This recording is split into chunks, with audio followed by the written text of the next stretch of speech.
Daniel, I'm going to just start the presentation and then you can get going when we feel there's enough people in the room.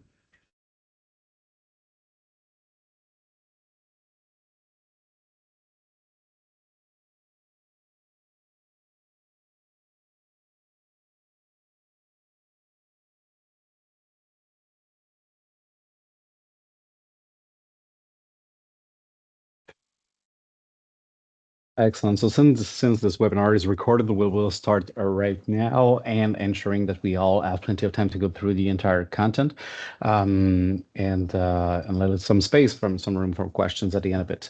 So thank you all for joining. It's a true pleasure to welcome you with my colleague Lee Pigeot for this webinar on succession planning. You really manage your risk, edition 2024.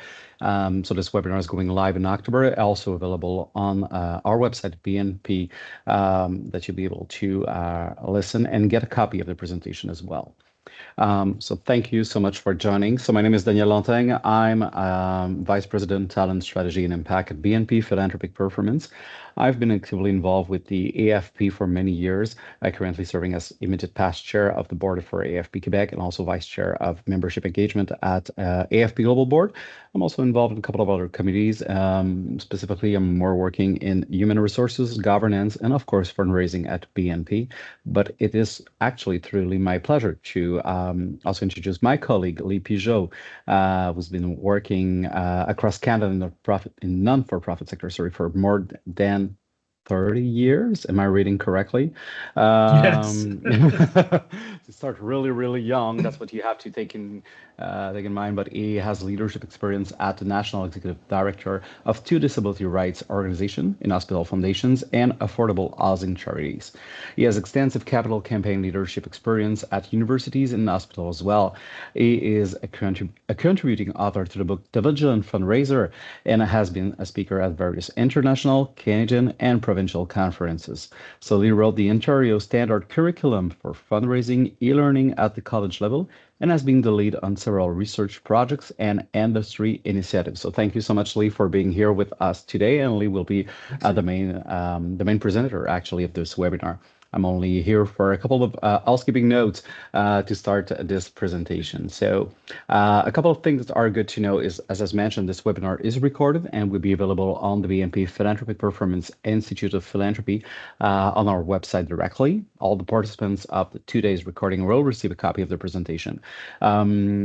As a approved provider for continuing education of CFRE, you will earn as well 1 credit for CFRE, and the registrant will also be invited to take a copy of the full report that will be available in December 2024, which will be called Succession in Philanthropy, what the data reveals for a successful transition. I really invite you to follow us on social networks to access the download link or to sign up for our newsletter so that you'll be more than up to date. So before we start and giving you all the data that we collected and that we went through, let's go with some background introduction about why we did that survey. So the first question to ask is, are you ready for management change? And the answer is probably not, based on what we saw, what we heard, and all the conversation that we had. But don't worry. If there's something that you have to take away with you, is that you are certainly not alone, and you will see that through the presentation. We just hope that we'll start great reflection. It would probably start some action as well. So we really hope that moving forward, this will be very, very beneficial for your organization, but also just for the cause that you're supporting or working with. Succession planning ensure continuity in not-for-profits. It is a risk that needs to be managed. It is a risk that is most of the time under-managed. So we just hope that based on the study that we did during a couple of months, so during July to, let's say, September, we got more than, well, actually, we got exactly 188 Canadian non-for-profits who explore how succession risk are managed. So I really want to thank them, first of all, for participating through that survey. So we got a lot of great content, coast to coast. We got Philly is going to show you at the end of the presentation how we covered the country actually. So we collected some data on current strategies and also future leadership needs. We wanted to see where the gaps were, wanted to see how people were ready, our organization was also ready. And I think it really, turn a light to see, okay, we need to put some attention there. And so it's a great thing that you're joining us today. The result will help. We certainly think charities understand key challenges in leadership transitions, and insights will ally trends and best practices for smooth transitions, because this is where we will want to get to actually is making sure that those transitions, because they will come at a certain point, will it come in a month, in a couple of years, we don't know, but they will come. So how can we make that as smooth as possible, knowing that of course it's going to shake the house a little bit, but let's make sure we can do as best as possible with that. So without further ado, I'm going to pass it over to you, Lee. Thanks, Daniel. This this webinar and this series of researches, it's really important because, as you all know, change happens. We're going to specifically look at change when the CEO, which is the head paid staff of an organization, leaves or may be planning to leave. And that includes any managing directors, executive director, that position, so the senior level of the paid staff. Additionally, we looked at when the chair of the board is planning to leave as well. So those are the two main things we're going to speak to.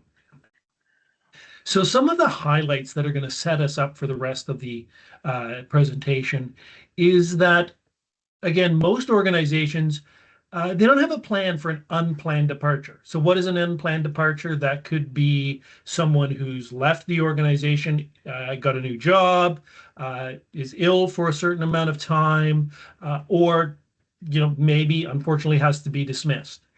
And that jumps counterintuitively.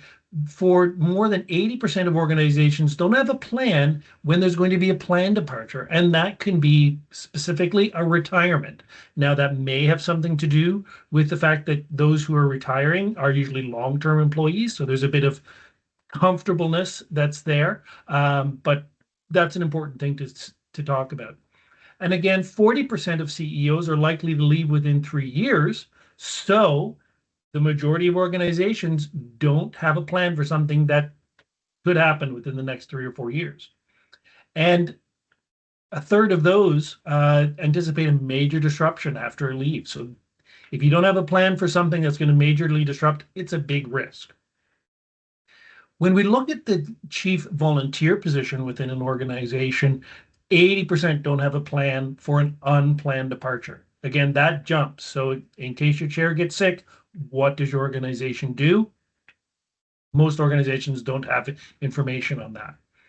60% don't have a plan for a planned departure. Now, many organizations do have term limits for board chairs, so that's maybe why just a slight majority have that. But again, what's really important to note is that 3/4 of chairs are going to leave within 3 years. So this is something that's going to happen for most organizations. But only 1 in 5 organizations say that the chair leaving will be a major disruption. So what is succession planning? Succession planning is the process to make sure that any leadership change, especially for the most senior people within the organization, goes smoothly. And what we're going to speak to is about how developing the internal talent and preparing future leaders for these key positions provides stability and help the organization meet the goals. So again, we're going to run over the two situations: planned succession, when the leader is going to go, we know that, retirement, end of a contract, and it involves finding and training and gradually bringing in a replacement. That's the best case scenario. An unplanned succession could be due to health issues, resignation, dismissal, and it could be emergency steps as well that include things to keep things stable until a longer term situation is found. So the ultimate goal is succession moving on after the person has left, but the interim steps and the urgency for which it happens really depends on the circumstance. So the first thing we're going to do is we're going to talk a little bit about the highlights on succession planning for paid staff. So this is what most individuals and most of us understand, that about 40% of general managers are thinking of leaving within the organization in 3 years, and that goes to almost 70% within 5 years. That's a normal course of business in our industry, but it's surprising how many organizations don't plan for that. Now, many organizations, board of directors, almost half, will say, we'll give an interim. We'll let someone have it in an interim basis. Uh, but close to 1 in 5 have no idea what they would do. And most organizations will have a procedure in place if something happens and there's a sudden departure, such as an illness or an accident. And there's very practical reasons as well as strategic reasons why that should happen. And again, most organizations haven't thought about when their executive director retires. And this is not any different from whether it's a CFO, chief of programming, head of fundraising. So those other key staff positions, the questions we ask show there's no difference with that. And what's really important is that only 5% of the organization say it doesn't matter, right? There's going to be no impact. 95% said there's going to be some sort of impact. So that's important to think about. And in 2/3 of the cases, we found that organizations' reputation is at risk. So not only is it a practical issue, it's a reputational risk. And in 20% of those cases, the situation is even more problematic. There's going to be big risks, financial risks. So this isn't just a perception risk, this is a reality. It's not day to day, it's also strategic. So the departure of a leader needs to be understood and planned because we all know it will happen at some point. So looking at, again, the organizations we interviewed almost all of them felt that the organization's revenue are going to dip if senior management leaves. Team mobilization, so how that's worded, again, there's going to be some teamwork issues. There's going to be some concern among the other staff. And that's going to be really high in about 40% of cases. That's a big concern. Senior management has done a great job, that everybody feels that their role, or the chair when they answered this question, that the CEO is doing a good job and has improved board confidence, and that board confidence will last for about a year once that person leaves. So the board structure is stable. And what we also found is that 75%, 77% of senior management are permanent employees, which may be one of the reasons people haven't thought about it. There's no contract ending. And while it provides that stability, it may be masking the risk, because we do know that more than 77% of management, even though they're permanent employees, are thinking of leaving. So almost half have no agreed to notice clauses. So technically they could give 2 weeks. But for those that do, which shows that there is some forethought to this and that there are organizations who've got things started, the agreed to notice is 3 months. And that gives a bit of a runway and a ramp that we can use. And here's where some of the information really gets scattered. So when a senior manager leaves, CEO leaves, whose responsibility is it to find a new one? Well, just over half have a board or a board committee that they're going to work with. But some organizations don't have a senior manager that we spoke to, so that really isn't much of an issue. But it could also be the chair of the board, or and in some cases, a very small case, the human resources department would be. So really, there's no structure around who would take care of senior management and succession planning. But in some cases, at least it rests with the board. So again, senior level to senior level is what we're seeing. So taking a look at some of the information when the chair of the board is retiring or thinking of leaving, what are some succession planning facts that we found out? Again, almost everyone is leaving within 5 years. That's a normal course of business within our industry. But again, planning around that is, there's only about half the organizations are doing that sort of planning. And that's usually a vice president, a first vice president that would go through. But There's no, about half those organizations don't have any way or any plan to help that vice president learn about the job or, take over in case of a illness or accident. There's kind of learning from osmosis. Um, and funny enough, that drops a little bit in case of a planned departure. So there's no responsibility for individual board chairs or the board itself to look at the vice president in the eye and say, guess what? You're the next chair. So let's get you prepared for that. Um, and just under half even have a process for doing it. So that's, again, we know it's going to happen, but there seems to be some sort of block to making it actually happen. Now, there is a bit of stability in the fact that only 30% of the organizations felt there would be no impact on the stability of their organization. So there would be some, but about a third said it's just a normal course of business. We just move forward with it. But a small fraction said that it could actually improve the stability of the organization, which we can probably help with the governance aspects of that because that's a telling story as well. Um, and over half, 60%, said that the departure of the president is just going to happen. And only 2% said that would be problematic. And again, that's because most chairs do have a shelf life. Looking further in, there is a bit of something we'd like to explore a little deeper in that, well, there isn't going to be any reputational issues. The organization revenues are likely to fall, according to our survey, and fundraising is going to be affected, which means that the chair of the board is usually, or in many cases, taking on a fundraising role that needs to be addressed. So this isn't just about governance and who's going to chair the meetings. This is about the financial stability of the organization, and that needs to be addressed.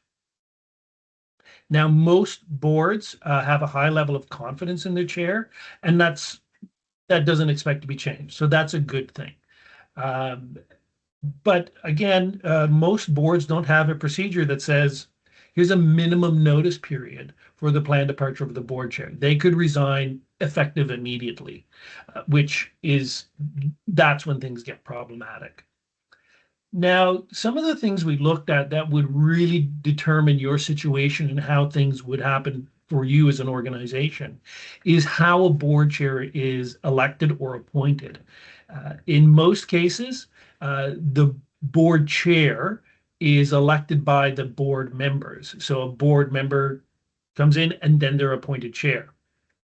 But in just over a third, the members elect the board chair directly. So that could change at the board plans, at an AGM, for example, or a membership meeting where the board chair can be removed or someone new could be elected. So it's not at all stable in a membership organization. There are outside factors that go beyond just what the board and the board chair would be doing.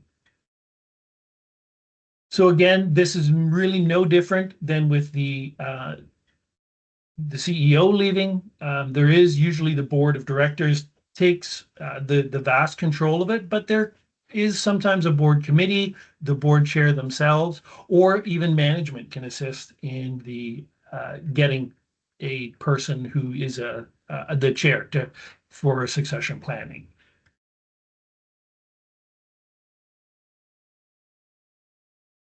What I'd like to go over now is just some of the concepts that we at BNP feel are going to be really important when you're thinking and speaking about succession planning, whether it's the CEO or the board chair. So we've now seen that there is a reason to be concerned that most organizations aren't ready should something happen or when something happens. So now that we know that, what are the things you've got to do to be ready?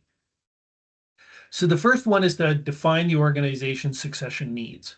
So before someone retires, before someone is leaving, as part of the hiring process, in the best case scenario, every organization should know its succession needs. So part of the strategic plan, part of its normal course of business, which we know is to plan for that. So what's going to happen? We know that, our CEO is close to retirement. We know that our CEO is underpaid and maybe looking for a new job. We know that our board chair has hitting their term limit as written by the bylaws. So we need to know what's that happens. So just writing it down, having it out on paper is the biggest first step. The next step is looking around the room, looking outside the organization to identify what's next, who can come in next. If you've got that internally, that's one thing. If you don't, then that's a next step. Boards usually go internally for the chair's position and externally for CEO's position. Now that hasn't been explicitly put in this study, but we know that that's generally what happens. There are a lot of rules around, especially for those nonprofit organizations that have bylaws about going out, and having the succession plan being a public affair. The next part is really where things take a steep dive, and that's the assessment and the development of the next generation. So for a board chair, we know who the next VP is, generally because they have that position. And that there's something in the bylaw that says should the board chair not be able to fulfill their duties, the VP will step in.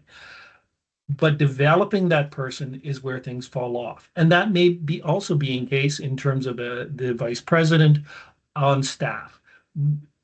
As an organization for succession planning, it's important to let those people know, to bring them into the fold so that they're ready to go should something happen. And the other is to monitor and measure progress, like anything from fundraising to programs.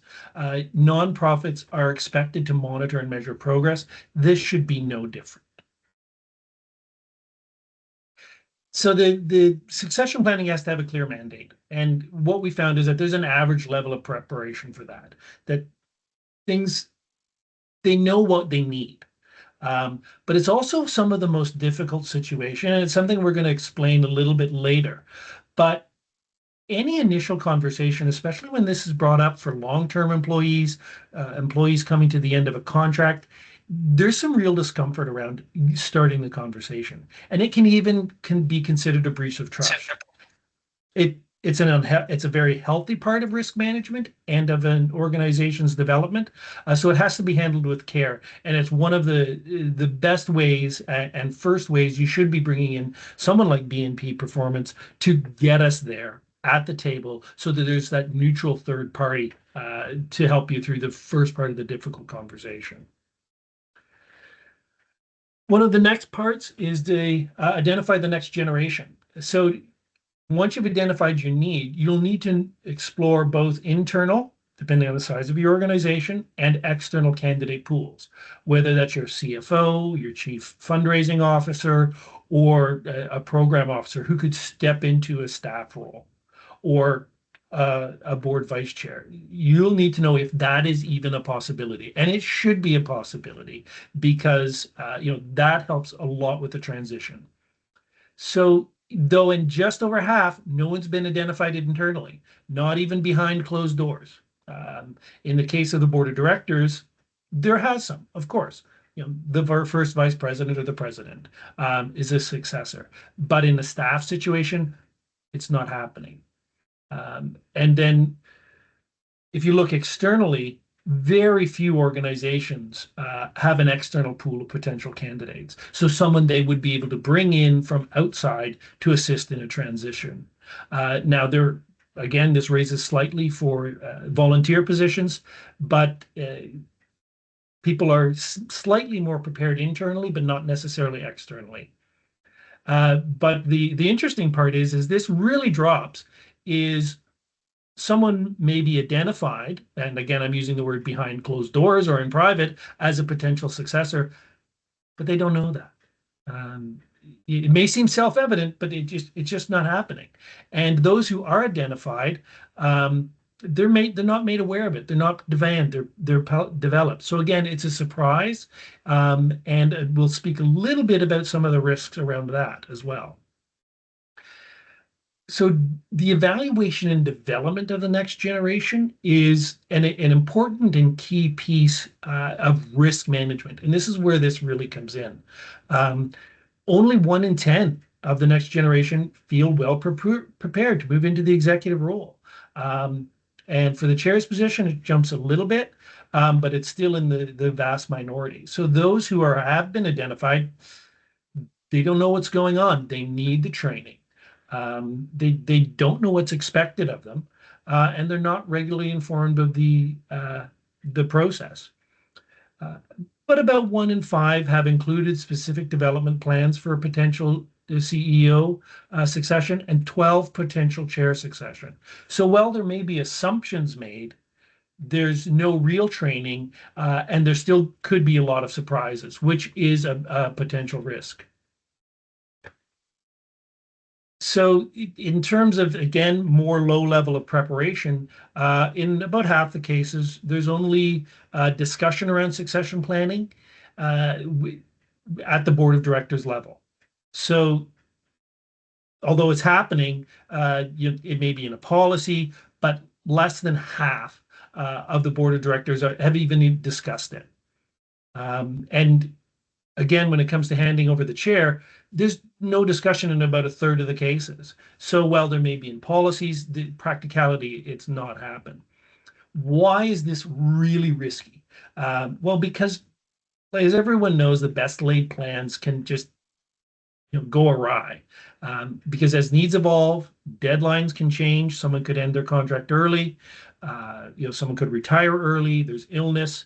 The next generation needs to know from the beginning how things are happening.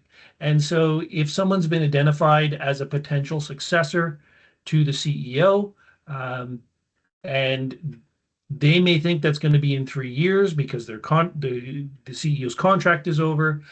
It could be 5 years because the contract gets extended, or something else happens. But if you don't bring that person in from the beginning, if you don't make that person part of the training, give them training, they're going to get demotivated and they could look elsewhere. And that's going to lead to high turnover rate in organizations. So managing expectations, preparing expectations, and again, the strategic succession planning, not emergency succession planning, really brings an organization to the forefront and keeps them at the forefront in terms of stability in financing, in reputation, and in teamwork. That's what's really important. And that's where that oversight, that long-term vision, we can help you with. And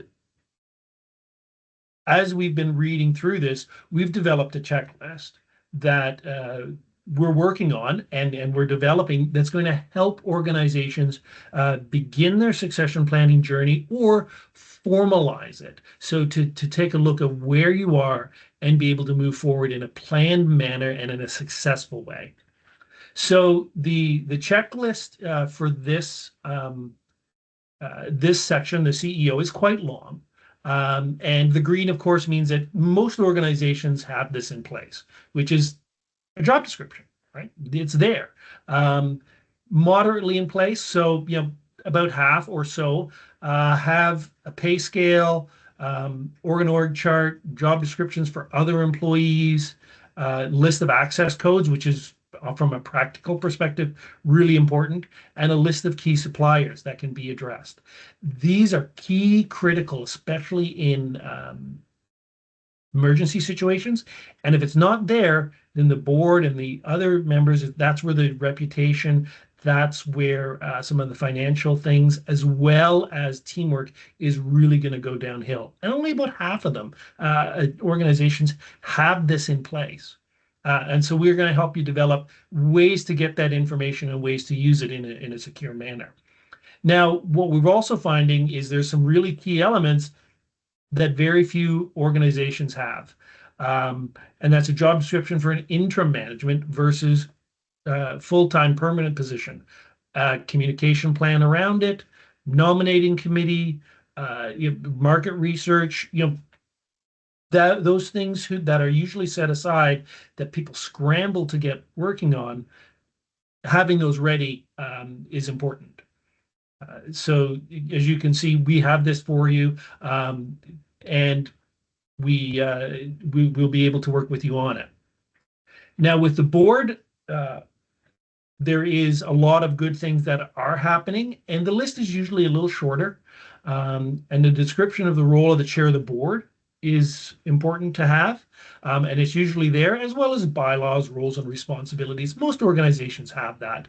Some have nominating committees and a search process, but very few, again, have a communications plan, a list of firms that can help, because many organizations, there are what we all call headhunters, but BNP Philanthropic is more than that, right? We understand the nonprofit area. We can help you recruit volunteers, train your volunteers, as well as your senior management. We're not just a human resources firm from a paid standpoint. So there's a great checklist that's being developed and tools around transitioning in a way that's going to make sense.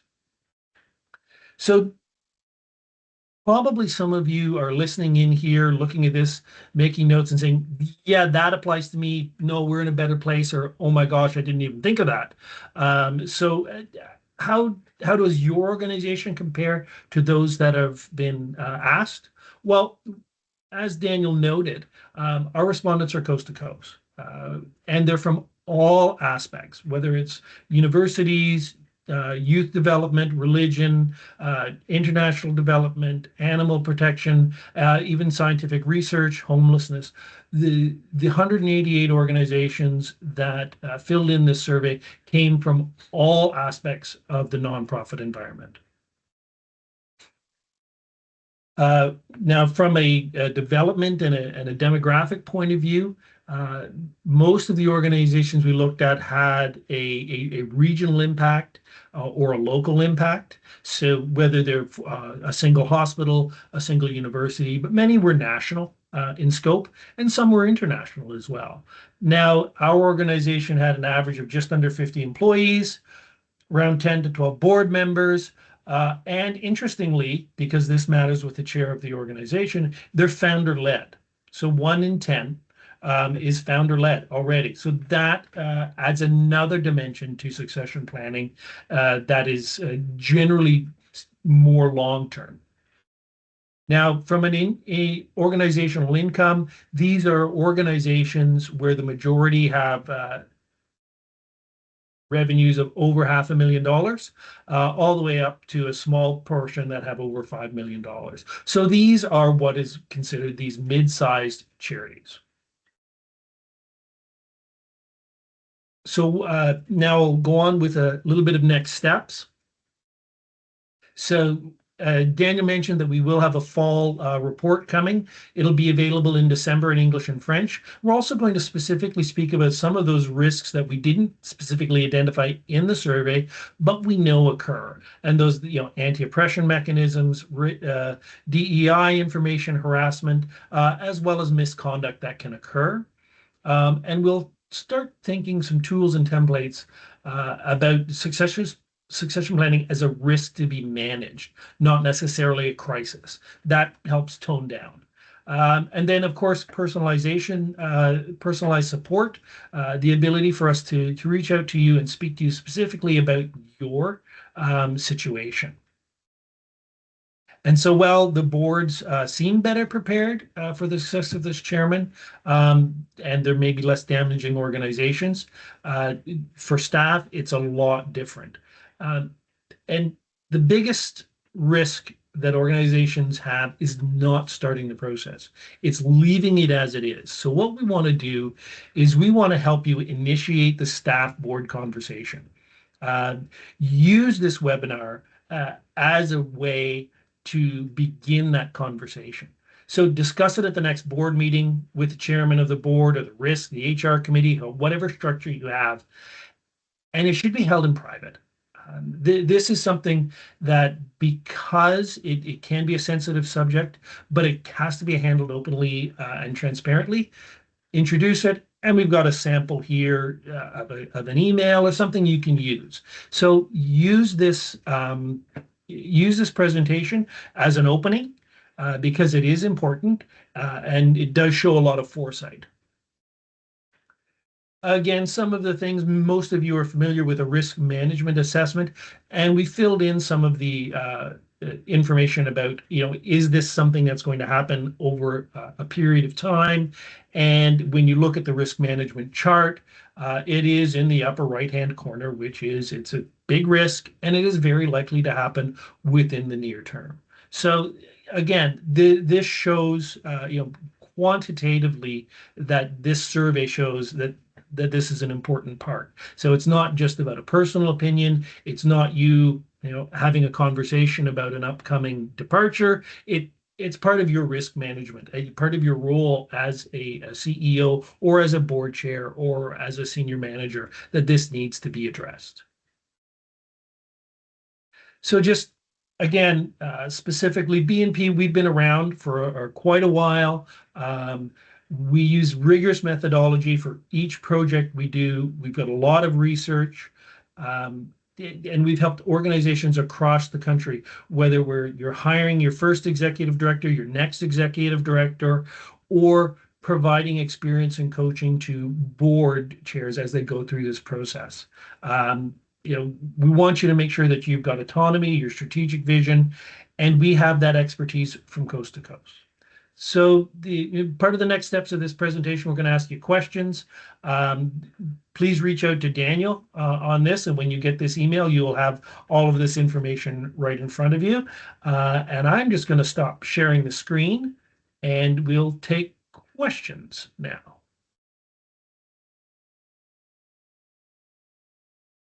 So are there any questions? If you want to raise your hand or react, we can get started on those.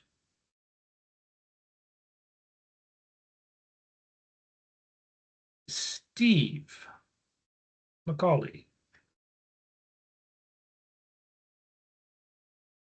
Can you hear me? Yes, thank you. Oh, okay.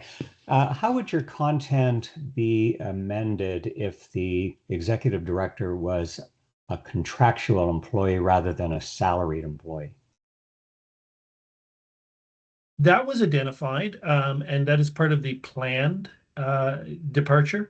So many organizations have an executive director who's on board for 2 years, 3 years, 5 years.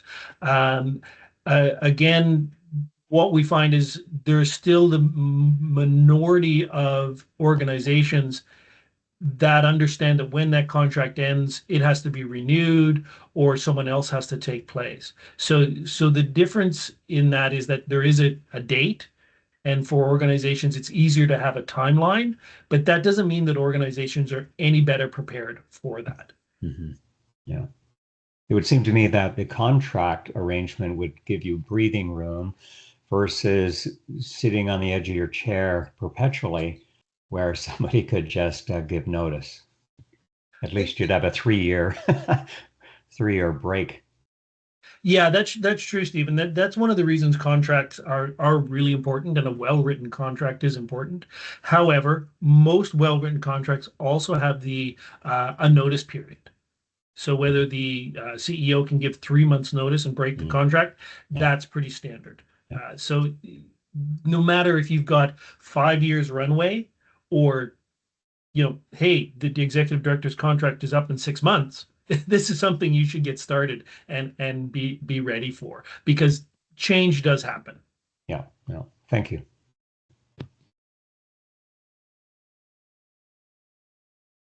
Daniel, do you have anything to add to that? I think you know the data a little better than I do. So. No, well, actually, you cover it very, very well, Lee. Thank you so much for this great presentation. So there's a couple of things that are sometimes concerning. Is just seeing at the end of the day that the board is often more ready and more prepared, as you covered, for succession planning of the chair than the executive director, actually, or any other permanent staff position with high risk. So that was very interesting to see how the preparation was at a higher level of the board, but actually where the impact is. Not to diminish anyone's departure, but the impact is probably more struggle and more issues when executive director leave without enough preparation. So that was an interesting key point of the survey.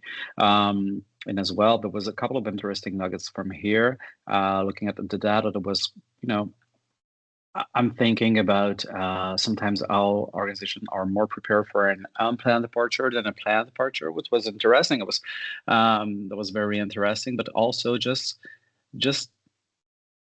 knowing that the start point of this, it's actually a process that does belong to the board of directors, but sometimes it's the executive director that has to start this conversation, and that is not an easy conversation. As you said, Lee, it has to be in private. It's not just an open conversation. Oh, by the way, let's talk about my succession plan at a board meeting, coming out, taking a rabbit from a hat, and like, okay, where are you thinking of leaving? And then you kind of lock. There's a lack of trust. There's a different vibe around the table, and then it really doesn't help the organization moving forward. So really, how to start this conversation is a very sensitive approach that needs to be considered, just to do it the right way. And we just see that sometimes both sides know that they should talk about it, know it is important to do so, but no one. Sometimes it's kind of a let's say about courage to start this conversation, and it does take some actually. So we just hope that, having this conference, this webinar, then you have something, you have an excuse to start a conversation. Oh, by the way, I saw that. I heard Lee talking about this, this.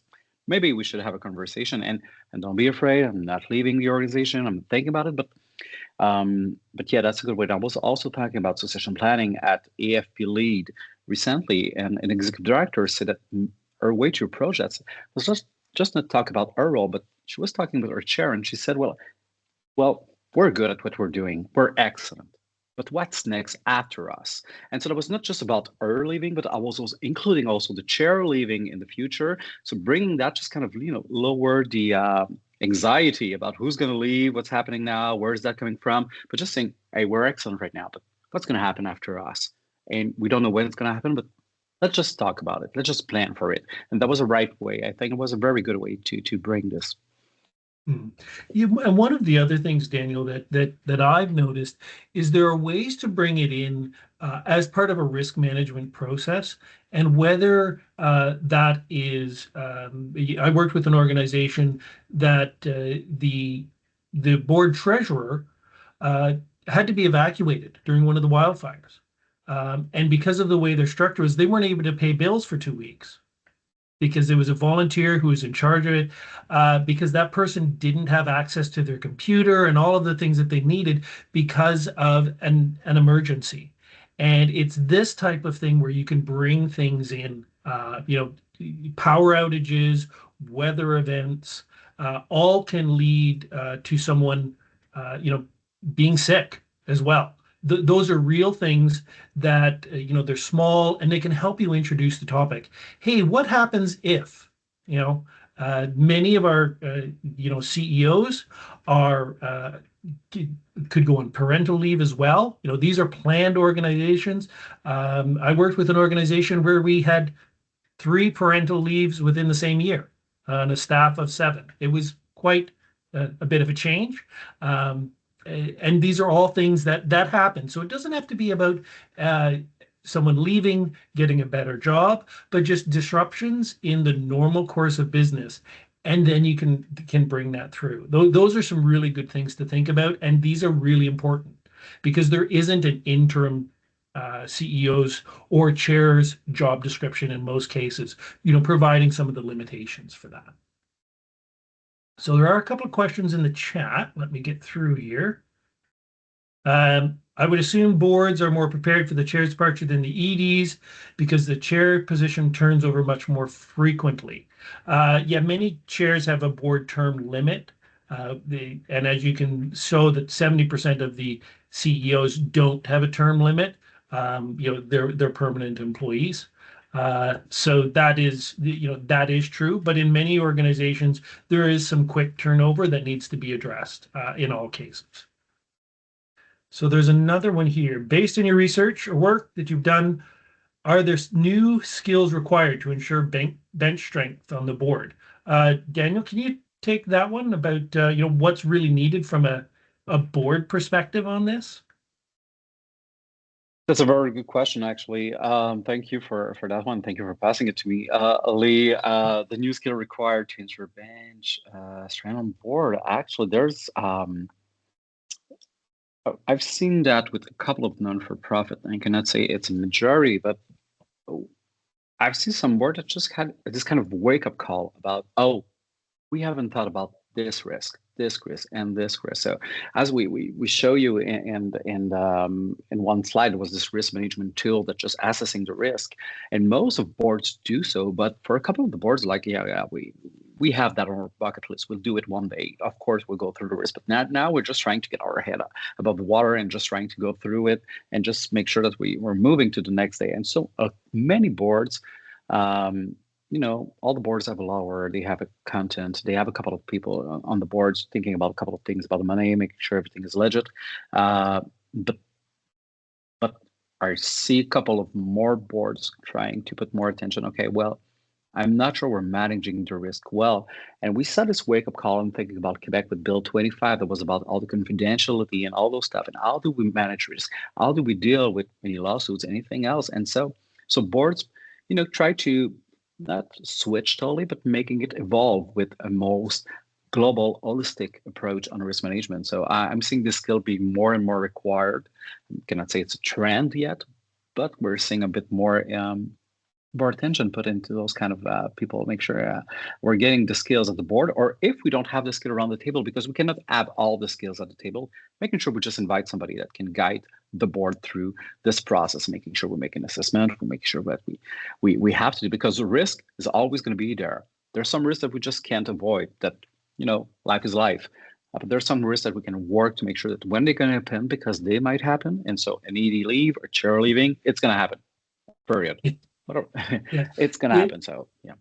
Yeah, Daniel, I agree. I think that forethought, because the rules around hiring people are getting more and more complicated all the time. There's different trends from DEA, DEI, all of those considerations, as well as workplace management that change from province to province, as well as federal rules depending on how you're regulated.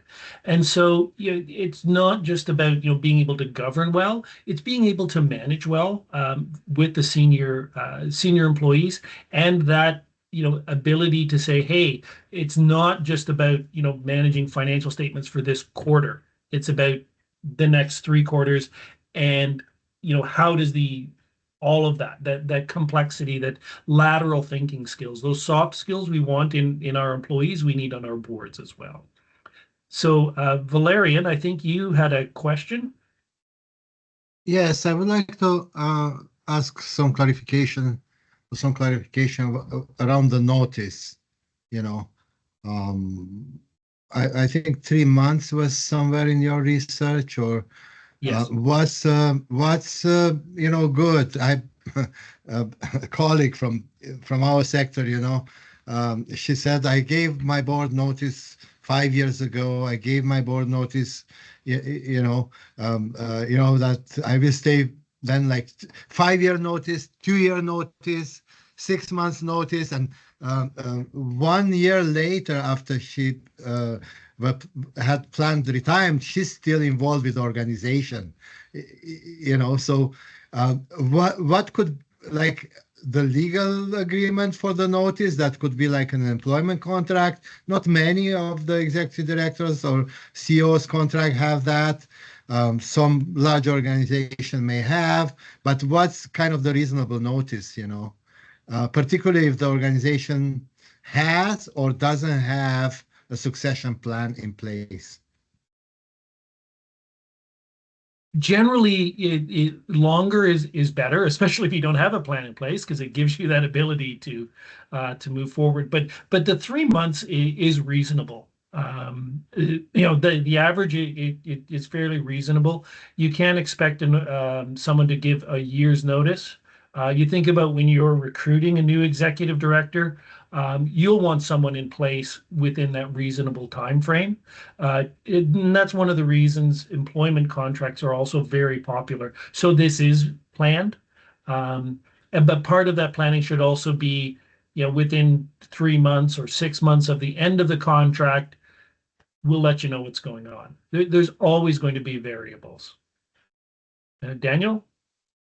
Yeah, great, great. And you have to think in both ways actually, because we're always thinking about, the notice that the person leaving is giving to you. But on the other side, you might have to pay for this notice if you want your executive director to leave quicker than you're waiting, than you're expecting for. So you also have that in mind in advance. And you always have, so it's like a wedding contract. You always have to plan for the worst, even though everything is going to be fine, and you pray and hope it's going to be fine. But yeah, it's a both way relation. And as you said, Lee, when you're hiring someone, you don't want to wait for this person to come for months and months and months. And so you also have to take in charge as a person, deserve the right to be paid and have another job if it's not the right place and not the right moment. So you cannot force them to stay with you, at some levels. But yeah, 3 months is totally reasonable. It's really depend. It's not dependent. It's not at the same place depending of the province, depending of the workforce enforcement laws and stuff like that. So we're seeing it's quite a difference per province. So really make sure you're aligned with what seems to be a common practice where you are living. Great. Maria, you had your hand up, and then we'll go to the questions in the chat.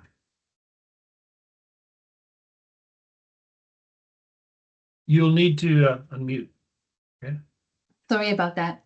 First of all, I apologize. I was a little bit late coming to the meeting, and what I caught is just so supportive of the kind of journey I would like our board to stay engaged in. We've just finished our strategic planning journey. We have no financial contingency planning, no succession planning yet. But what I wanted to ask, and I apologize if you covered it, was were you able to make links between, for example, a board doing its self-assessment or a board doing a yearly or some other pace assessment of the contribution of the ED? Because I think, from a systems approach, that the succession planning is so informed if these processes are in place. And I just wondered, and again, I apologize if you did cover that. Daniel, if you want to cover the first part about that, I think it's best practice, but I'm not sure the survey asked those questions, Maria. Okay. In my recollection, we did cover the fact that for those internal candidates who have been identified, keeping them informed and having them play a role. So that's part of that annual evaluation, annual review. Any type of succession plan needs to have transparent and open and honest communication at all levels. From the board chair to the CEO, CEO to the board, and CEO to the successor, and board chair to the successor. Those all have to be open and transparent. So we didn't specifically ask around that, but generally those organizations that are more prepared and have an annual review are more aware of the situation and maybe more aware of the risks. I see those as extra levers to promote, moving into systematic risk assessment, and therefore, the contingency plan being a participative one. Yeah, thank you. Yes, thanks. Do you have anything to add, Daniel, before I go on to the meeting chat?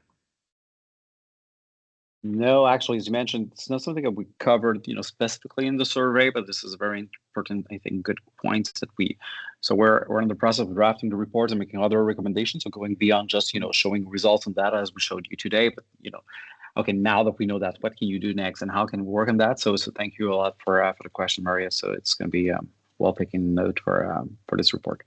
Thank you. And just sorry, I'm sure you said this at the outset, but do we get the benefit of your slides after that? Oh, wonderful. Okay, thank you. Great. The recording, the slides, everything. Wonderful. Yeah, you even get Daniel's home address. It's okay. It's good. So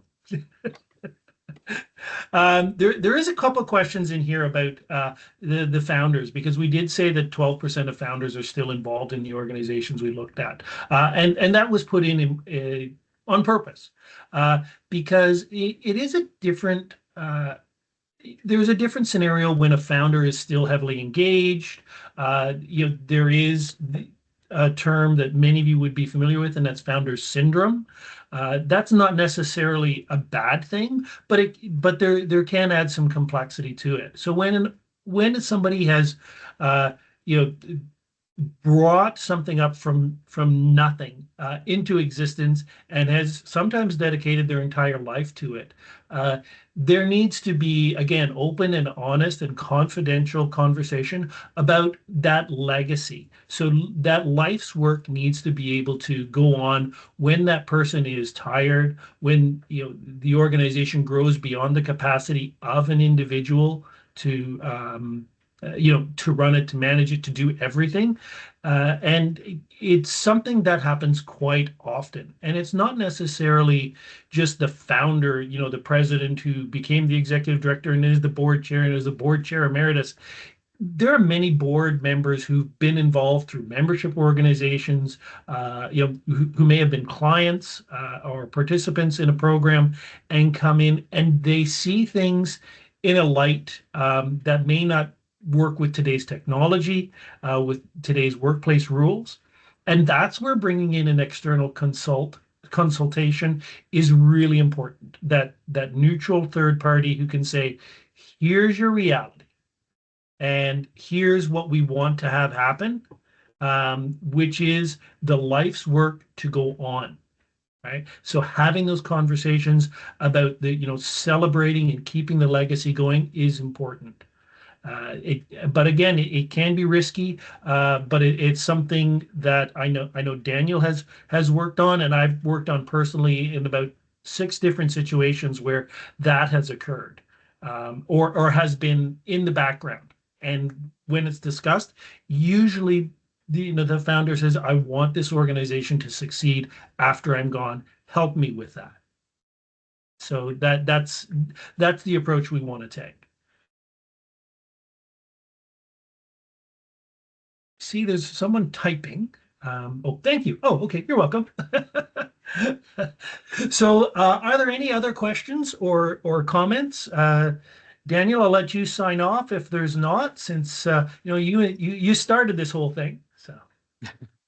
Thanks a lot. Thanks a lot, Lee. Thanks a lot, everyone, for participating and asking some good questions. They are very well, more than welcome. Thanks again. So again, as I was saying, to respond to Maria's question, there's a couple of things that we discussed that will be obviously included in the report. We hope it's going to be very interesting key for starting or pursuing this conversation that you have between the staff, between the board. I think it's should be just a good common practice within an organization. So we might make sure that you make it as natural as possible going through that.